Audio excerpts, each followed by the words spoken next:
Sweet. Bing bong, bing bong. Cool.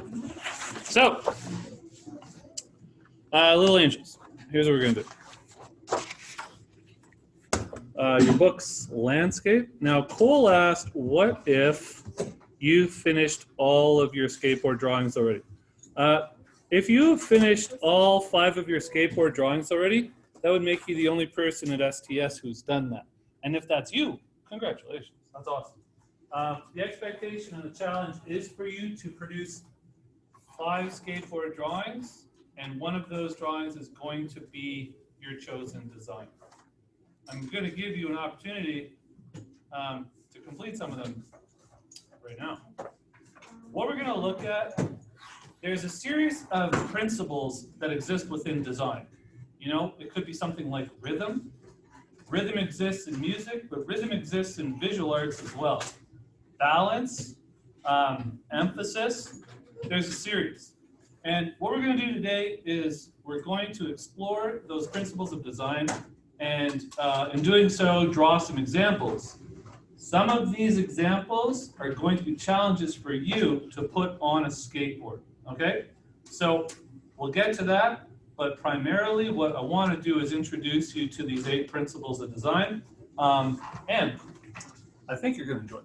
So, without further ado, if you've got a good spot, is it really dark or is it okay? It's okay? Oh, yeah, it's good. It looks really weird right here.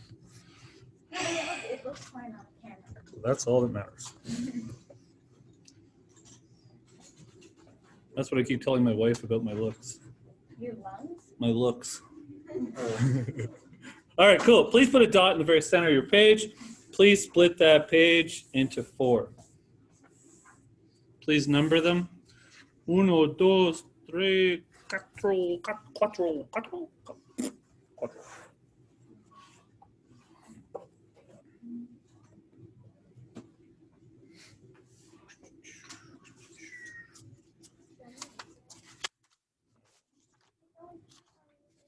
So, the first principle of design that we're going to address is called rhythm. And in terms of the definition, please, in that box, please write the word rhythm. RHYTHM is good. So, in terms of rhythm, visually, it's the use of recurring elements to direct the eye through the image. So, by a patterning or a repetition of shapes or colors, you're controlling where the person looks. Now, like I mentioned earlier, rhythm is obviously in music too. Can someone give me an example of rhythm? Mixy mix? Just like give an example. Can someone else give me an example? Marion?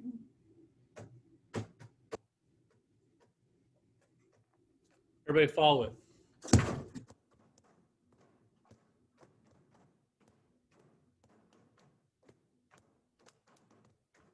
Cool, that's a rhythm. Now, that could show up as well. Could someone give me an example of something in a visual format that could represent an understanding of rhythm? Scar? A song, like song notes. Song notes? Absolutely. Mare? Beating patterns in a necklace. Yeah, sure. Let's try this. Check it out. Please draw me a triangle like this, then a circle, then a square, then a diamond. And a dinosaur.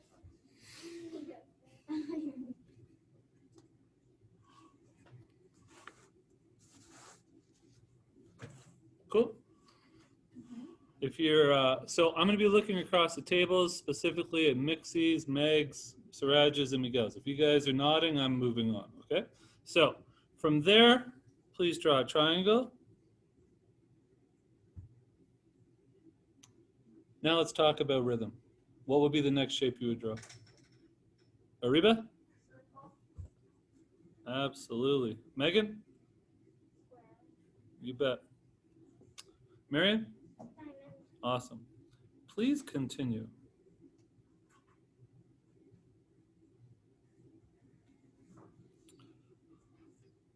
Jude, what comes after the triangle? Circle. After the circle, Sammy? There's a square. Nice. All right, cool. So you guys are figuring this out.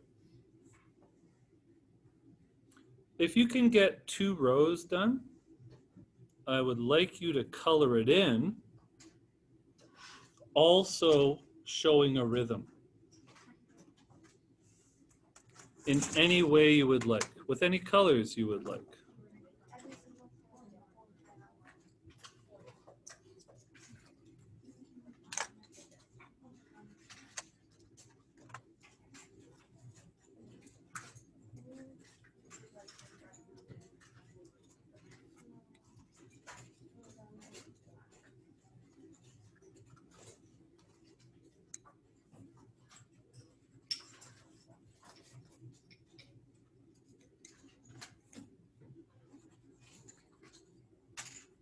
If you guys need any pencil crayons today, you obviously know where to go.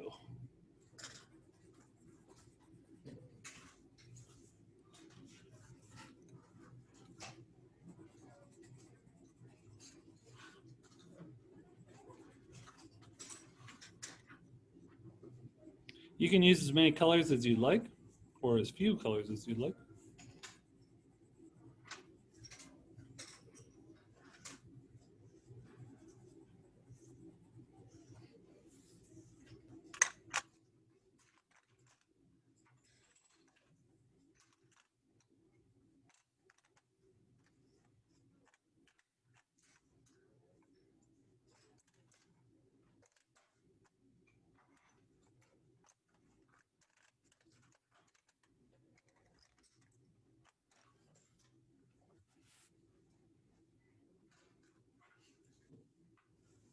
If you're nodding, I'll move on.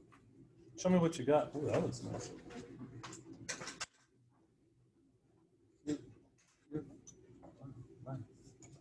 Nice. I like this face, nice. Cool. All right. So the inclusion of rhythm in a skateboard design would add like a musical kind of a energy to the image. And also it could naturally suggest movement too, because you just kind of, your eye just kind of goes down the rows like within the visual melody that you're looking at. I think movement is quite a positive principle of design, especially if you're drawing something or if you're making something that actually moves. So looks good on cars, looks good on motorcycles, looks good on, well, anything that moves really. And speaking of which, for number 2, let's do movement. Movement is definitely a principle of design. Now, the definition of it, like I was mentioning, is that by organizing the images on the page, it can lead the person looking at the artwork to having a feeling of movement, to having a feeling of either something that's happening is in motion or the object itself is in motion. And we can do it in a series of ways. So what we'll do in box number 2, we'll do it in 2 different ways, starting with a fireball, okay? So what we'll do is please draw an okay sized letter C.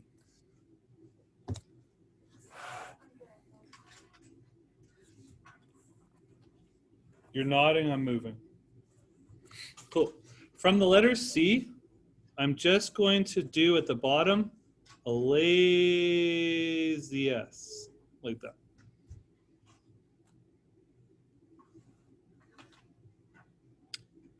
Nodding? Yep, cool. This will be the tip of the flame right here. I'll bring it back, following the curve, and then I'll just do another little C. This is all relative. This is fire, and if yours doesn't look exactly like mine, that's totally fine. It's totally fine. So from the C, I'll come back again with another lazy S. Now I use that terminology a lot, but that curving organic line shows up so often in art.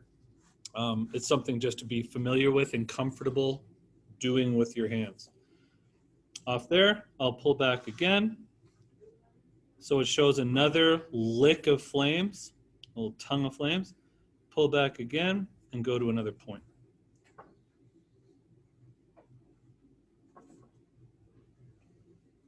If you're feeling good, give me a nod. Please note that this is just a drawing drill, and don't feel any emotional attachment to it. So if you're struggling with like accurate line work, don't worry about it. I don't care about it. This is where we get better at it. So we'll get better at it. Off this point, bring it back and draw me another little C just like that.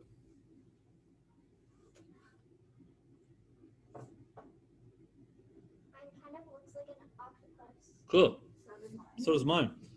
Check it from the top here. So from our initial big ball of fire, I'll come down and I'll make a connection to that guy right there.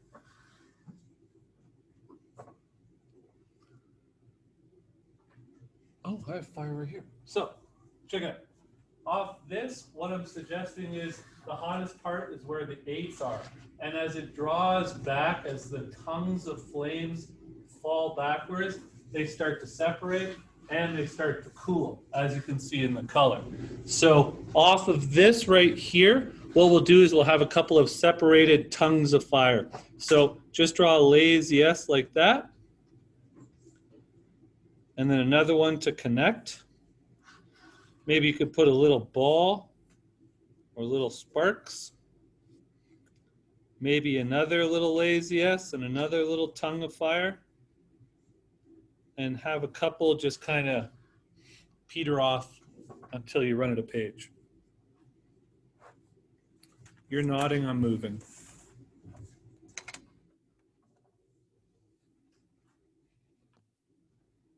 Cool.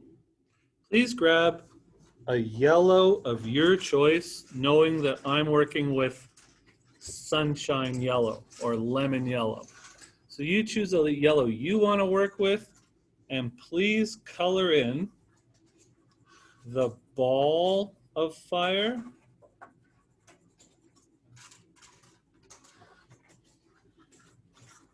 And then go to, well, the ball of fire is like soft pressure. And then we'll go to a feather pressure for the rest of the flame. So as you're drawing, what I'm going to be explaining is that we're going to be showing a differentiation in temperature in this fireball, where in truth, or to be accurate, the hottest part would probably be white. And then what we're going to do is transition to yellow, to orange, to red, to purple. There's naturally an experience that some of you have where you've seen fire as blue. And so that blue flame is also of a hot temperature, but it's just a different type of gas. And that different type of gas emits a different color. So for like, if we're concentrating on like a traditional asteroid or like a fireplace or something, working from yellow, what I'll have you do now is go to orange, and please color orange in all of the tongues, every single one. You can leave the ball yellow, but try to produce like a little fade where the orange disappears into the yellow as it gets close to the ball. The other little tongues of fire that are separated, I'd like you to also color those in orange as well.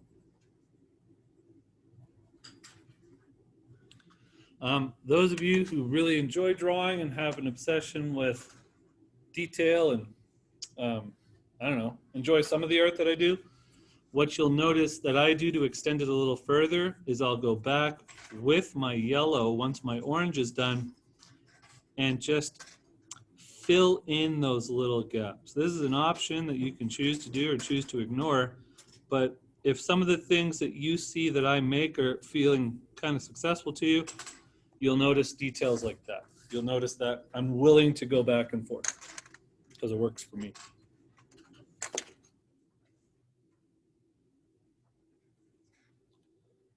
If you finished all that, you're nodding. Cool. Grab a red, please. I got poppy red or fire engine red. Dark or light, if you have those options. That's good. That's a good problem to have. If you got a red, you're nodding your head. All right, cool. Check it. The tips of each tongue, I'm going to make red and then transition into the orange and eventually fade out. This is like the pressure tornadoes we've done in the past. This is a good example of actually using that skill to produce a pretty appealing effect. If you guys know, well, some of you know that I'm an airbrush artist outside of school.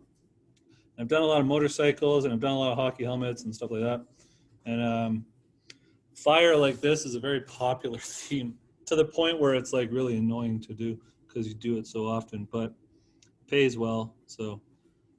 I just say that people choose it all the time because it makes you very good at it. Well, thank you for that, Marion. And it also kind of makes sense on a motorcycle because it kind of shows, you know, like you're going really fast. Now, I mentioned purple, and I'll put, so if I've gone through red, this is a nice display of yellow to orange. This is actually really poor, like that, the visual, kind of, ugh. No, really, a much better at coloring than that, but it is what it is. I think it's just the camera or whatever, or maybe it's the new computer. Is what it is. It looks better now. So that's really pixelated. Yeah, that sucks.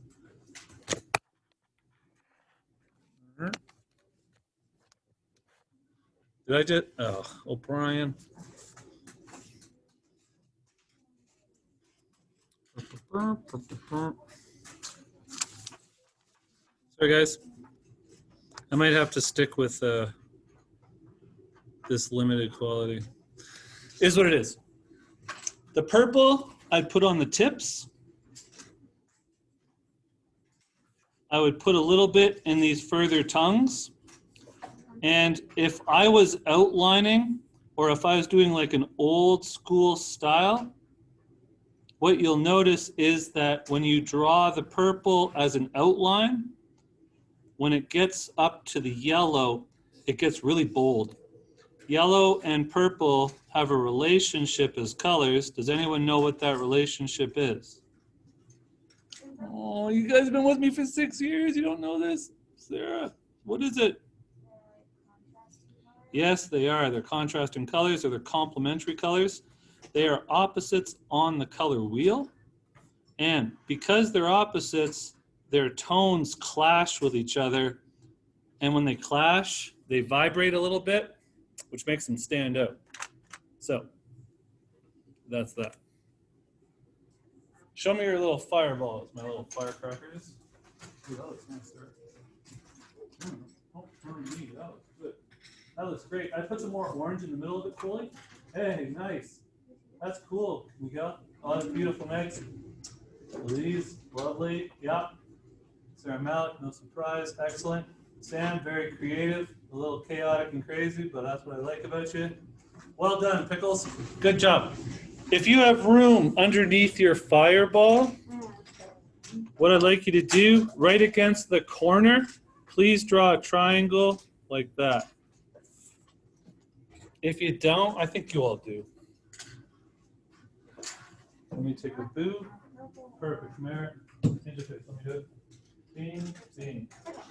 Cool.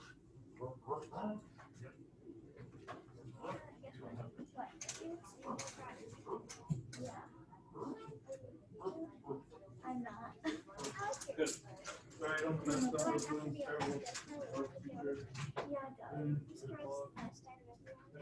Oh, yeah. It reminds me of a man. Yeah. Oh. Okay. Angels, pretend this is the corner of a Rubik's Cube. And what I mean is draw like this, Draw like this. Please turn this into a series of squares.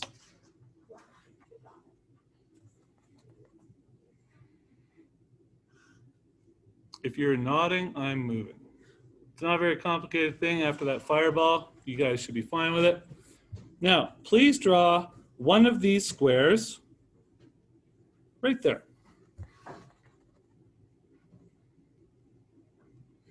Please draw one of these squares. Look at this. It's just coming off like that. Please notice that little gap.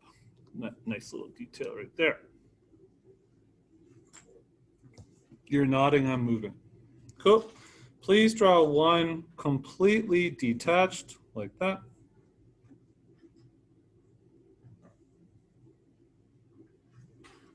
Another one, maybe here.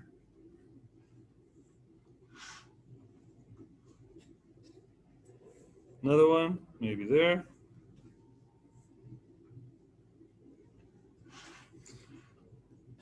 Just for fun, draw one smaller over there.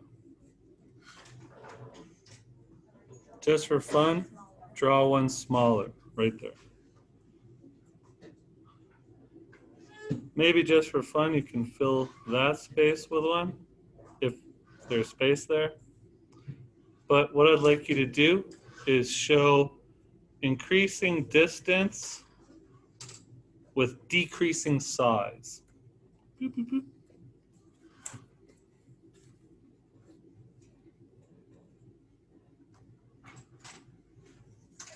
Now nod your head if you have the visual feeling of a large group of blocks that are separating and falling away from each other into the distance. If that's what you're visualizing here, that's great, because that's what I was trying to show. If there's a sense of motion, so Sarah, you're shrugging your shoulders like you don't see it. And what I'm attempting to show in this picture is that where this began as a block, like a series in a collection, they're just falling off into outer space or into the netherworld. Does that make sense to y'all? Yes. Reba, you with me? Sweet. All right, cool. So both of those give a sense of movement. Both of those do, well, not both of these, but the idea of movement sits really well on an object that moves like a skateboard. All right, cool. Next one we're going to do is emphasis. Please go to rectangle number 3, and that rectangle number 3 will be emphasis. Does anyone have a definition of emphasis as they understand it? Same hands all the time. Are you guys scared of talking? Emphasis. Miss Young? A stronger point on something else. A stronger point on something else, or a stronger point relative to that which is around it. Mare? I just think that it's adding a little oomph to something. Adding a little oomph to something is a very human way of accurately describing it. Excellent. In the principal design, as visual arts go, emphasis refers to like special attention or importance given to one part of a work of art. Okay? Which is exactly what Elise and Marion just said. You can show emphasis in all sorts of stuff. You can do it just with your own body. You can do it in every sentence you speak. There's all sorts of ways of doing it. For example, the dog went to the park. Which word was emphasized? Obviously. Or, in the same but opposite, the dog went to the park. Went. So just by doing the exact opposite, by whispering went, I'm emphasizing that. Because this one, I'm confident at your skill set, the skill sets of the artists in front of me, I'm confident that you can produce your own visual understanding of emphasis. And here's your challenge. Everyone right now in rectangle number 3, put your finger somewhere in that space. Okay, where you just put your finger, put a fingertip-sized circle right there. Oh, geez, I'm sorry. So here's my emphasis, all right? And in rectangle number 3, I want you to use color or shape. Don't use words, but use color or shape or design that will have this spot be the emphasis. You can do whatever you need to do, provided you look there. For example,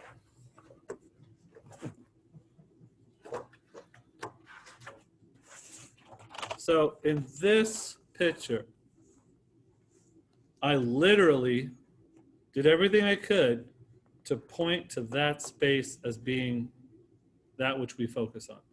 So please do not use arrows in your drawing.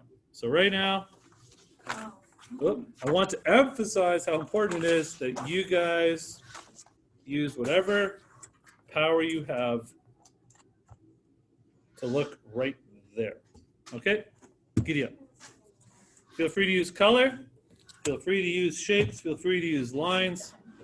Like it could be as simple as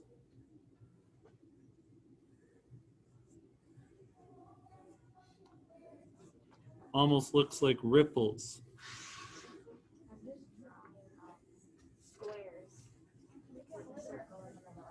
You can totally do that. So this is a pretty creative challenge to you guys. Let's see what you all can come up with. Feel free to use color.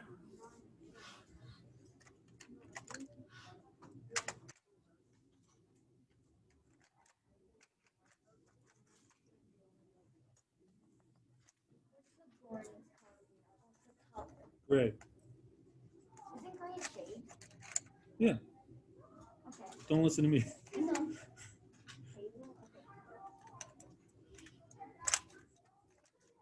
What do you think? I think I better learn my colors and shapes. Oh yeah, that's nice, Marian. That's really smart. Super smart.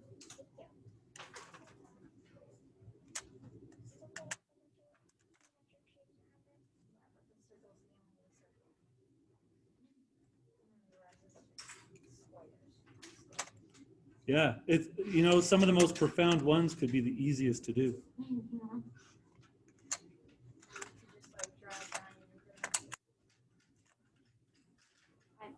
Does anyone else have the incessant need of organizing pencil crayons and everything in front of you?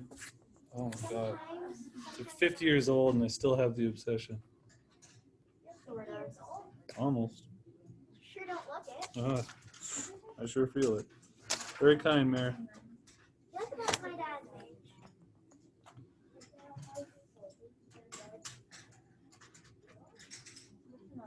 How many new kids are here? 3, 4? 4. Sweet. We're going to play with the new kids.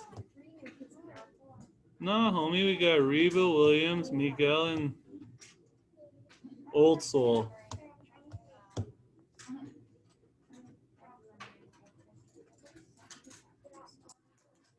Show me what you got. Ooh, clever.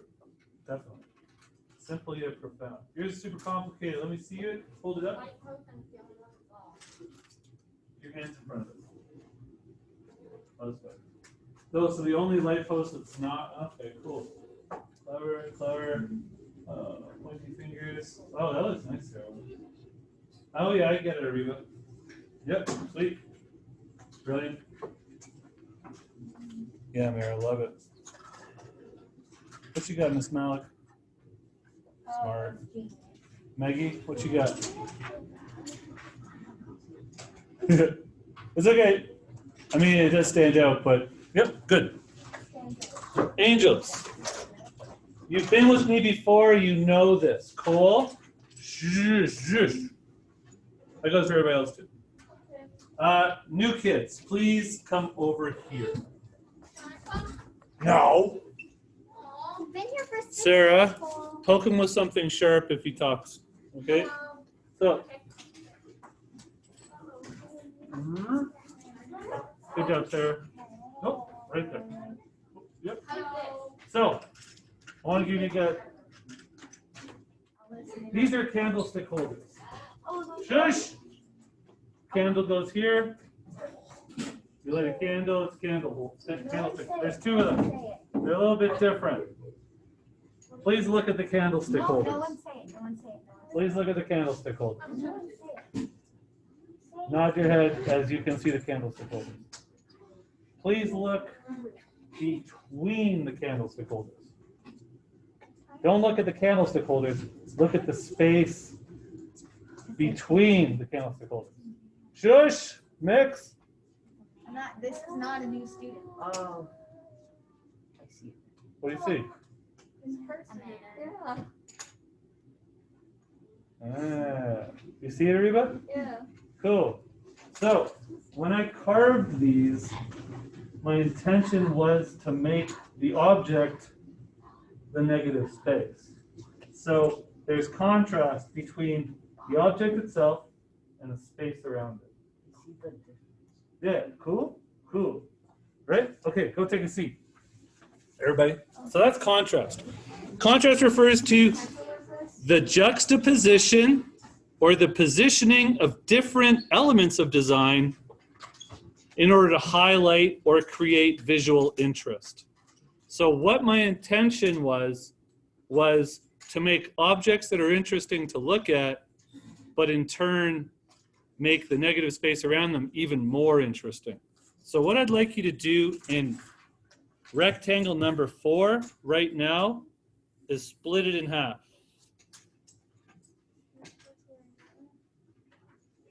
Vertically, yep. Oh, sorry. Thanks. Cole, you're my director from now on.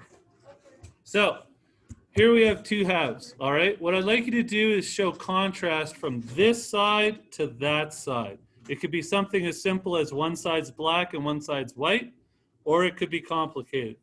For example, you could do very simple.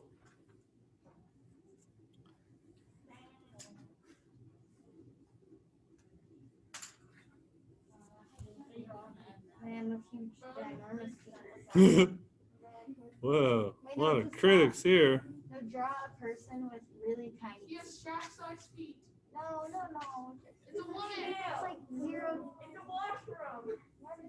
washroom. Yep. Okay, before you guys write a social justice blog about my drawing, try to recognize that I'm drawing two objects and they contrast against each other, both in color and in representation.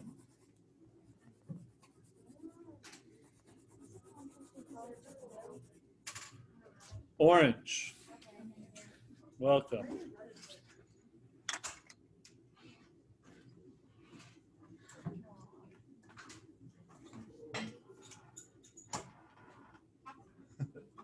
Before you write a blog.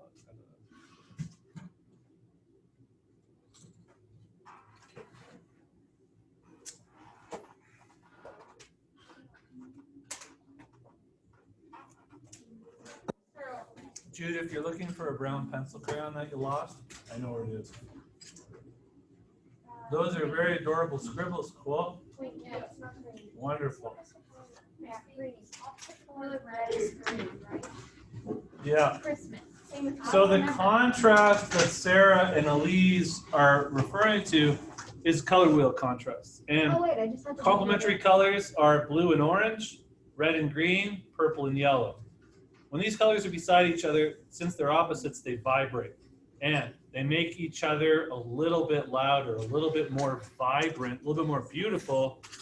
And because of that, they're very popular colors to use in sports uniforms.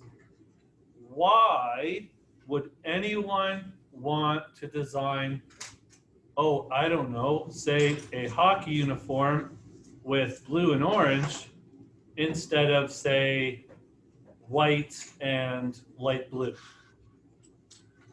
Why do you think blue and orange would be a better idea for a hockey uniform than light blue, and white? Ariba? Because like they're competing and it's like since they're like competition colors, Yeah. it's like they're like different teams. So like they chose like different colors for different teams. True. So like Specifically, the Edmonton Oilers are blue and orange. That's one team. If they were to play a team in a stadium with 20,000 people in it watching a hockey game, and the other team's uniforms are white and light blue, I feel the blue and orange uniforms are a better idea. If you agree with me, why would you feel that way, Megan McGilbert? they'll stand out more. That's correct. Oh.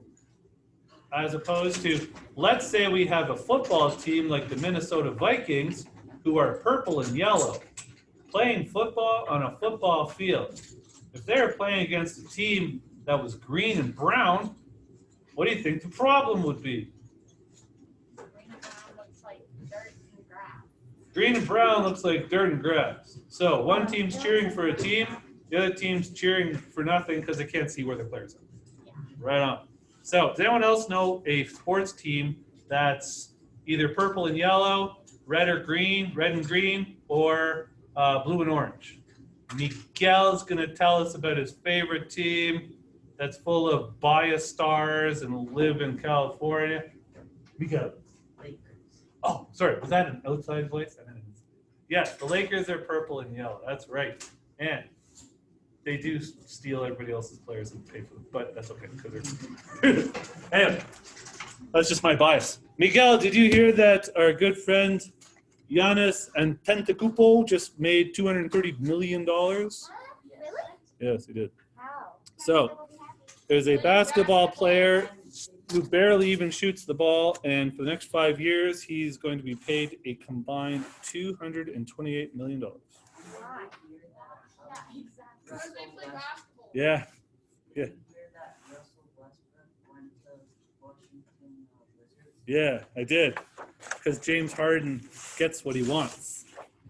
Angels, please move on to the next. Actually, show me what you got. Oh, Jude. That's killer. I love it. I like my Lovely. Emotion, drawing, and color. Very brilliant. I get it. That's clever. That's really clever. Oh, that's clever. Is that a moon? colors. Yeah, that's clever. Do you like it? Smart. Smart. Smart. Oh, smart. My purple Love scribbles it. are the best. Your purple scrimmagers. Scribbles. Clever. Not a big fan of scribbles, especially grade 6, but excellent. Please go to the next available page in your sketchbook. Please, again, spread it into 4 even rectangles, 5, 6, 7, 8.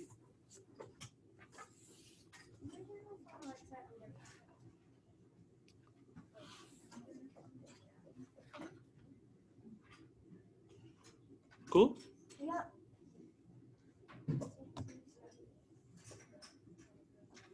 Where's Jude going?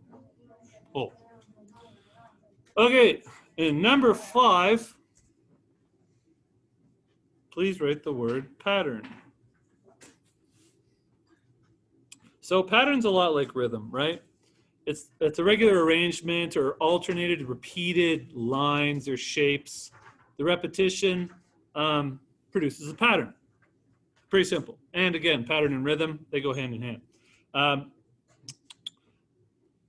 The importance of pattern and the importance of rhythm and repetition could be realized in any piece of art that differentiates itself from an average piece of art, because when you do rhythm and when you do a repeating shape or a repeating color, thing is, it's more work than it is pleasure.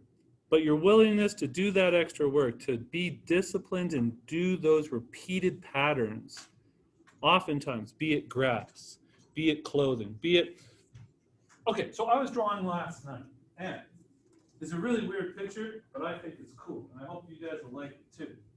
Is it a cowboy in a field of bison With while Star Wars. a Star Wars cruiser is trying to pick up a pyramid, a Mayan pyramid? Yes. Does it make sense? No.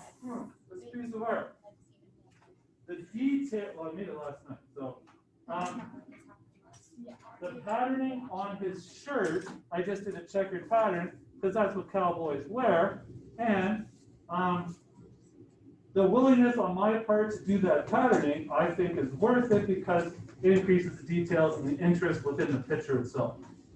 Shrug your shoulders if you kind of know what I'm talking about. Homie?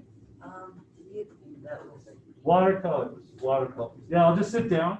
I'll draw it, and then I'll marker it out, or I'll Sharpie it out. This is another strange picture where there's a boat coming to shore in the harbor, and there's a dude with antlers and a lot of spikes, and he's painted like a cheetah, waiting for them to say hello. So, I have a lot of fun with fantasy pictures. I have a lot of fun with art in general. There, again, another example of being willing to do that. There's a pattern in the water. That's what I'm getting. Anyway, pattern. Here's what I want you to do. On this, please draw a nice curving shape like that. Nice curving line. Draw a little semicircle at the end of it. We can't see. Oh, you can't see? Sorry. Oh. Sorry.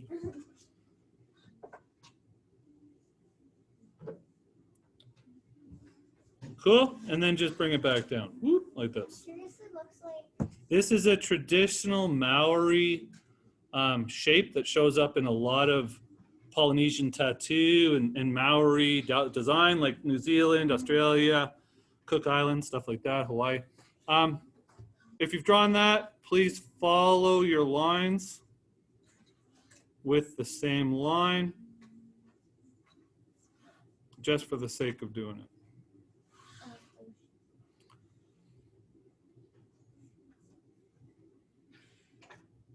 Cool? If you're nodding, I'm moving. All right, sweet. I'm going to show you one pattern that we can play with. I just call this the rainbow pattern. So I'm going to draw semicircle, semicircle, semicircle. Please draw 3 semicircles, just like that. Nodding, I'm moving. Cool. I'm just going to block out pattern just so it doesn't get in the way of the picture. Then I'm going to draw another rainbow here. Semicircle, semicircle, semicircle. I'm going to do it over here. Semicircle, semicircle, semicircle. If you haven't picked up on it already, I'm doing a series of 3 semicircles that endeavor to overlap throughout the image. It's a pretty soothing process if it's working smoothly for you. If it's not, just remember this is just a drawing drill. But the willingness and the discipline that it takes to do these repeated images could be the difference for some of you between good art and great art.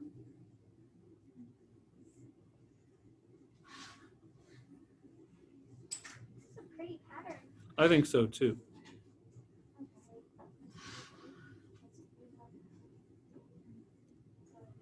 Yeah, if you incorporate color into it, it becomes pretty enjoyable to look at.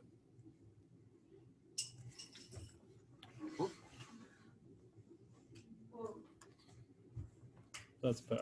It's kind of. I haven't even made it to the top yet.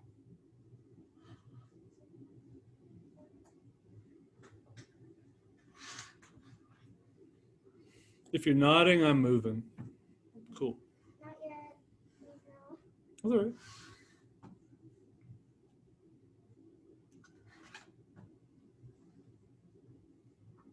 Right on, Scar. Show me what you got, Pickles. Nice. Slick. Some of you guys draw like you're making stickers. That's a compliment. When I say that, I mean the patterning and the line work is so sharp, it looks like you're just making stickers. That's cool. Awesome. Angels, on this side, in this negative space, try and draw like a curving point like that. And then feel free to add another outline in it. Boop. Boop. Yo, I can't see very well. that's because my the director of this film is pretty suspect. Pretty suspect dude. Is that better? Yeah. That's as good as we're gonna go, homie. Cool. All right, if you got that, you're nodding. Okay, watch this. Start here, draw a diagonal line upwards towards the edge of your page. Say huzzah. Good. On this line you just drew, put a little dot about halfway up it or something. If you said the dot, say dot. All right, watch. Here, draw a diagonal line that way. Put a dot. Say dot. On the dot, come back this way. Say dot. Good, because you put another dot there. Now I get what we're doing. Now draw a diagonal line that way. It's gonna look like a braid. It's gonna look like a braid. Put a dot, say dot, draw a line. Put a dot, say dot, draw a line. I'll let you guys continue this. Stay disciplined. Stay disciplined. Let it get smaller. Bing, bang, boom.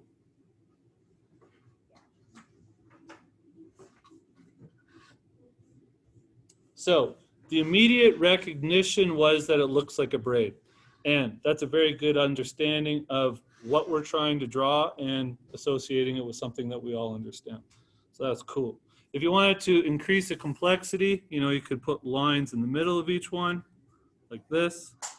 Bing, bing, bing, bing, bing, bingity, bingity, bingity. This is also a very common Polynesian tattoo pattern. It all originates out of,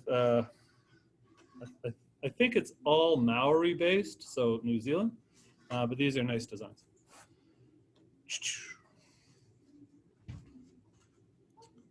If you're nodding, I'm moving. Oh, that looks cool. Who cares if you did it like that? I like the rainbows. Please take out your laptops.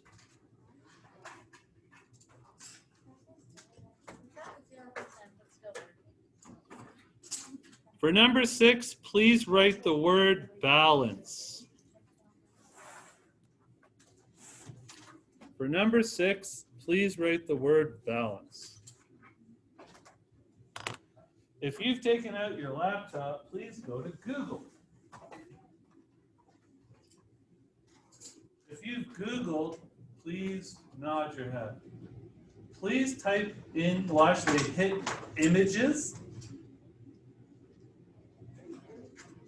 You want me to search up Google? No. Please type, whatever. Please type in this word. HOKUSAI.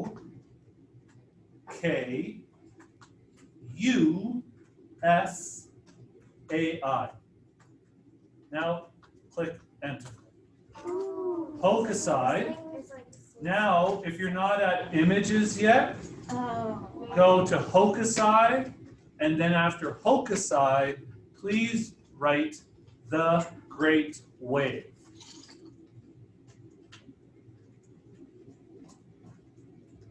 Once you've done that, please spinify your laptop so I can see what you're looking at.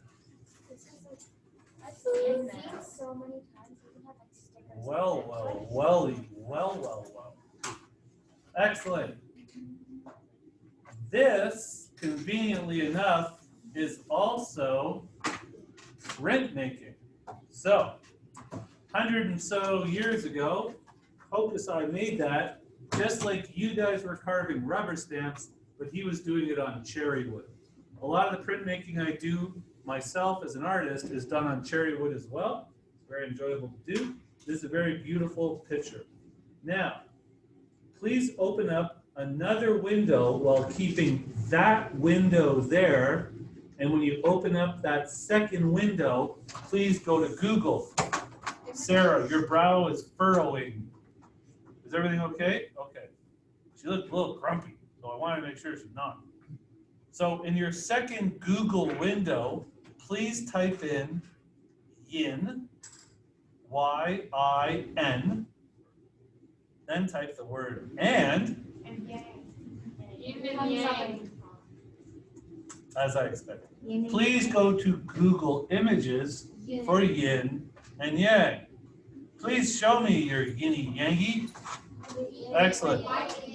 Now, please follow my instructions. Please follow my instructions. Please flip back to the great wave. Now flip back to the yin and yang. Okay, you don't have to keep showing it to me. I know what they look like. Wave, yang. Keep going. Wave, yang. Wave, yang. Cool. Y'all can keep doing it, and I'll keep flapping my gums. Balance. A feeling of balance results when the elements of design are arranged symmetrically to create the impression of equality in weight or importance. Looking at the yin and yang, what do you see in that design? Sarah? So there's like a white teardrop. Yes. Black teardrop, and then in the white teardrop there's a bit black, and the black one there's a bit white. Correct. Absolutely right. Now, knowing that and agreeing with that as the yin and yang, please go back to Hokusai's The Great Wave. Please look hard at the wave. Now, please look hard at the sky. Now, please look hard at the wave.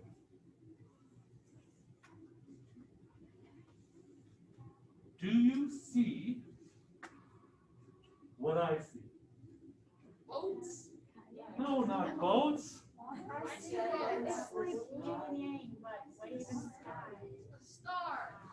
Everyone, Oh please my listen God. to Elise. I see Please. it. I see it. Nice and loud. It's like yin and yang, but wave and sky. Everyone, say this out loud.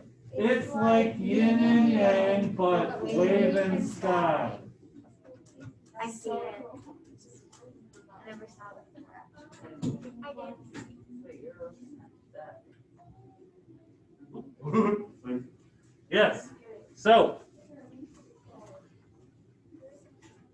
the feeling of balance and that feeling of the satisfaction of it exists in a lot of artwork. And what Hokusai did so well here was he hit it so very well.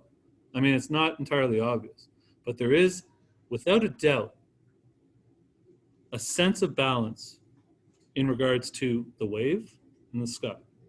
If you don't see it, or if you think I'm just full of baloney, it's fair.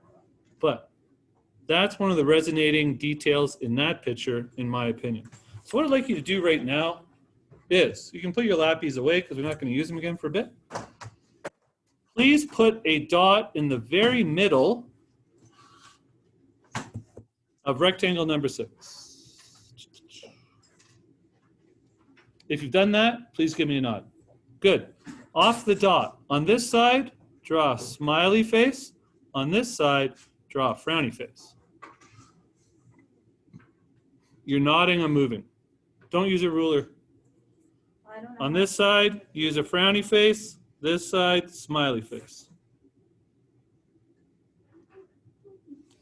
Once more, smiley face, frowny face,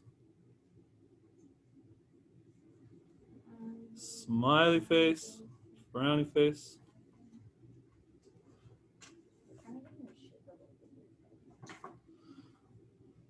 And then last one. Whoop, like that. If you're with me, give me a nod. Cool. Watch, please. Off this edge, please draw a nice arcing curve like that.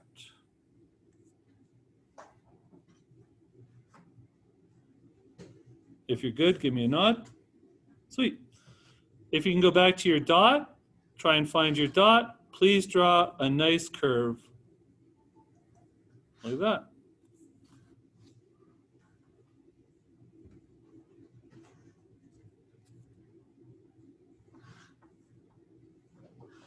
If you're nodding, I'm moving. Cool. Off this edge, let's draw a little curving line like that, but then stop. We're going to show the white water on our wave. Okay? So from this point here, I'm going to draw back, and then I'm just going to do a few curving pointed lines like this to give the idea of the white water that's capping the top of the wave as it crashes down.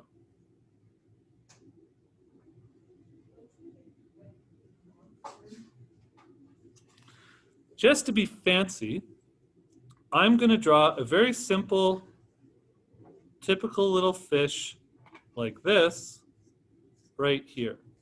I've drawn a pointy tail, boop, boop, and a little simple football fish body. I'll put a little eyeball on it. I'll put a dorsal fin on top and a little pectoral fin underneath. And a little smile, because he's a happy fish.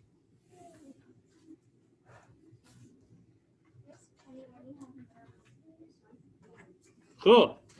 Now, I'm going to put a swallow right here.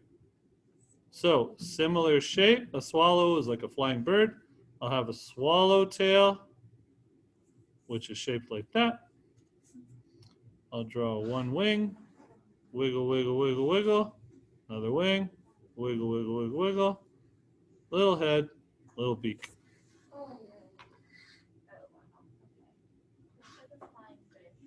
Cool.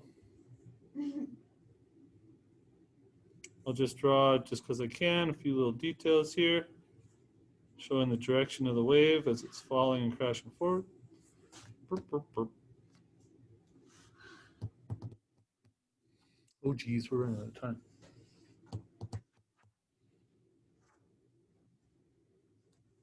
Show me what you got. Nice. Nice. Sweet. All right, cool. So, again, the balance of positive and negative, just like the positive and negative spaces around those candlesticks, show up here as well. And that shows a nice balance. Let's quickly go to number 7. Let's draw unity, okay? Burp.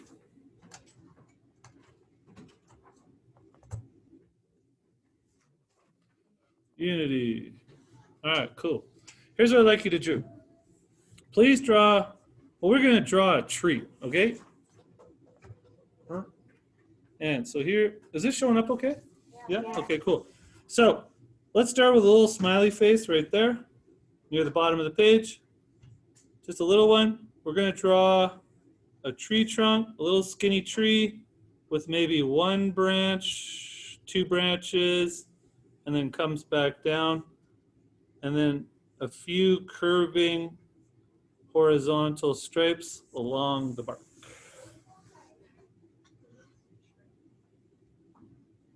If you've drawn one tree, you're nodding. All right. Very similar. Please draw a second one as well, right beside it. Little smiley face at the bottom. 1 or 2 branches, but pretty simple tree. Again, some horizontal lines to show like a detail of like an aspen forest, but pretty simple. You're nodding, I'm moving.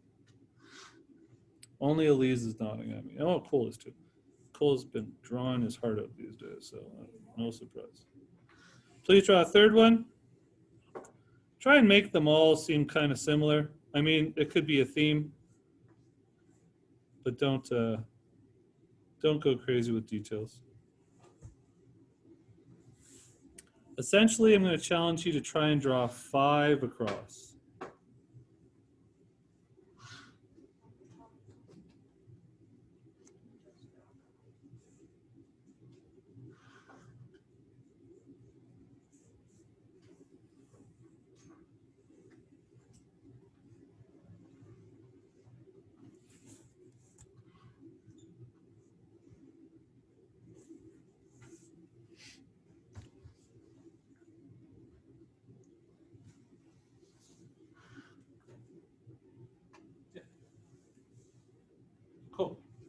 you're nodding, I'm moving. Scar's good. Siraj is good. Megs is good. All right, eyes up here. Please draw a horizon line just behind the trees. Just a little bit above, right like that. Cool. Now, please draw a series of leafy looking smiley faces dancing just under the tips of the top of your tree like that. If you want to get detailed, you could show like those capping out the top of each tree branch. That's an option. Your call. Cool. Now, between these, please draw an even smaller, even skinnier tree, and don't worry about the little stripes in between. So as you can see what I'm doing, I'm drawing trees between the trees in a series. The shape is similar, but maybe a little bit more simplistic. It's stopping at the horizon line. Kind of goes like that.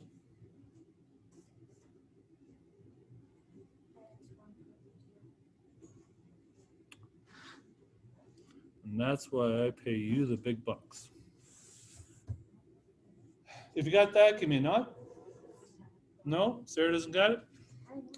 Check it. I'm going to draw a second